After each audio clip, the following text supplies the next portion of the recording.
Osa! Arestuhin! Arestuhin! Sayang mong pera, wala kang karapatang manatili sa pwesto. Convict! Convict! Sara now! Sa angle, hindi lang sa Eden, papadetsate.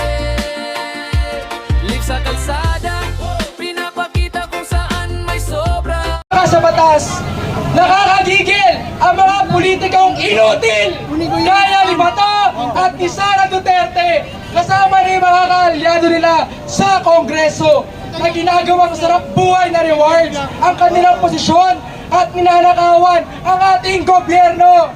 Nasaan ka na, Senador Bato? Pera pa namin ang pinampapakasyon mo para duwag ka at inutil ka. Ang trabaho mo ay gumawa ng batas, hindi ang takasan ang batas. Kaya sumuko ka na! Para naman kay Sara Gastadora, kung hindi mo kayang ipaliwanag yung bilyon-bilyon mong ninakaw, yung sinayang mong pera, wala kang karapatang manatili sa pwesto. Dapat kang makonvict!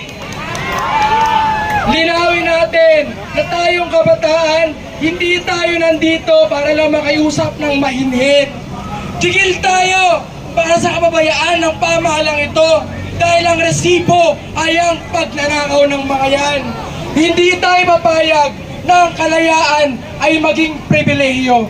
Ang kalayaan ay para sa bawat Pilipino, kahit ano pang kulay mo. Yan ang pinaglalaban natin. Pagod na tayong lahat sa korupsyon. Pagod na tayo sa palyadong kuryente, sa palpak ng mga serbisyo, sa gutom, sa traffic. Kaya sa ngalan ng milyon-milyong mga kabataan na nagpa-finals ngayon, nandito ngayon sa init, sa rally ngayon, nagtatrabaho sa gitna ng pagod, sa mga gutom na hinahayaan ng mga walang kwentang politikong ito. Lahat tayo lumalaban, lahat tayo nandito, tumitindig. Sara Duterte, Litisin! Litisin! Bato de la Rosa, ang tao, ang bayan, Ngayon ay lumalaban! ngayon ay lumalaban. Ang tao! Ang bayan! Maraming salamat, Adi, mula sa Liberal Youth. Litisin! Litisin! Bato de la Rosa! Arestuhin! Arestuhin! Sara Duterte! Bato de la Rosa! Arestuhin! Arestuhin!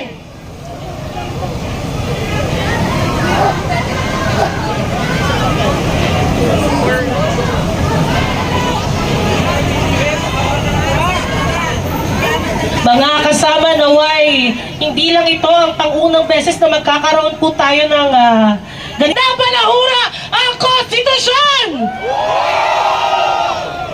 Ayun, habang may inaayos po sila dito, sana po sa mga susunod po ng mga pagkilos natin, tingin po tayo sa mga social media, kung may pagkukusa po tayo lumabas ulit, para manawagan lumabas po tayo ulit. Ayan po. At syempre may humabol pang magbibigay pa. Never naging duwag ang mga kabataan!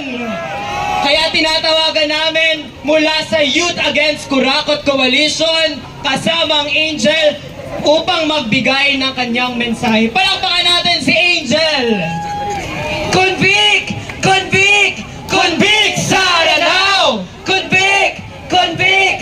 Convict! Sara now! Alam niyo ba mga kasama, ako ang pinakabata. Hindi, patawanan po tayo ngayon dahil umiinit ngayon ang ating hapon mga kasama. Muli, ako si Angel Cruz mula sa Youth Against Kurakot at Kaya Natin Youth. Buhayin ang hustisya, ugisin ang may sala. Mga kasama, mga kapwa Pilipino, hindi na tayo pwedeng manahimik pa. Matagal na tayong niloloko at pinaglalaruan ng mga nasa pwesto. Ngayon, dalawa ang malinaw na kailangan nating isigaw. I-convene ang Senado bilang impeachment trial at dakpin si Bato de la Rosa. Una, i-convene natin ang Senado bilang impeachment court.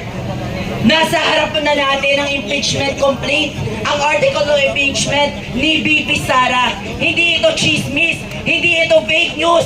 Ito ay galing mismo sa House of Representatives na nagsasabi culpable sa violation of the Constitution, betrayal of public trust, at paglustay ng pera ng bayan.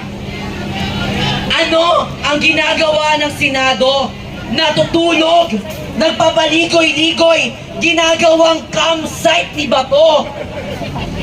Malinaw sa konstitusyon, kapag may na-transmit na complaint tungkulin ng Senado na litisin, hindi pwedeng bahala na, hindi pwedeng ipitin. Kung hindi kayo gagalaw, ibig sabihin, isa lang ang mensahe nyo sa amin. Okay lang magnakaw pagkaalyado nyo. Okay lang abusuhin ang pera ng mga tao. Pangalawa, dakpin at isuko si Bato de la Rosa. May warrant of arrest na ng ICC laban kay Bato de la Rosa ng crimes against humanity sa drug war. Pero anong ginagawa nyo? Nagtatago sa loob ng Senado at parang dagat na siya ron. Ang Senado ba ay safe house ng mga kriminal? Ang Senado ba ay sanctuary ng mga mamamatay tao? Hindi. Kung wala siyang kasalanan, bakit siya nagtatago? Kung malinis siya, bakit ayaw niya humarap? Ngayon, humihingi siya ng awa sa presidente. Itong awa na ito ay hindi naranasan at naibigay sa biktima ng mga EGK, biktima ng drug war, kay Kian de los Santos, sa mga bata at kabataang pinaslang during that regime. Kaya panawagan natin sa PNP, sa NBI, sa gobyerno ni Marcos Jr. I-serve ang warrant that fits si Bato. Hindi pwedeng may isang batas para sa mahirap at isang batas para sa alipores ng mga Duterte. Mga kasama, ito na ang laban. Ito na ang taong bayan na lumalaban para sa abusado sa kapangyarihan. Kung hayaan nating ibasura ang impeachment at protektahan ang mga kaso, wala nang pag-asa ang bayan na ito. Pero kung kikilos tayo, kung makikisa tayo, ipapakita natin walang sino man na ang nasa taas ay nasa batas. Hindi si Sara, hindi si Bato, wala. Kaya naman mga kasama, itaas natin ang ating mga panawagan at ipakita sa Senado na tayo ay nagkakaisang Pilipino. Impeach! Impeach! Impeach Sara now! Impeach! Impeach! Impeach Sara now! Convict! Convict! Convict Sara now! Maraming salamat sa pinakabata namin kasama ngayong hapong ito, si Angel. Grabe, Yes. talaga namang Ayan. Deserve. Convict! Convict! Convict Sara now! Convict! Convict! Convict Sara now! Maraming salamat po. At syempre patuloy tayong mananawagan, Sara Duterte!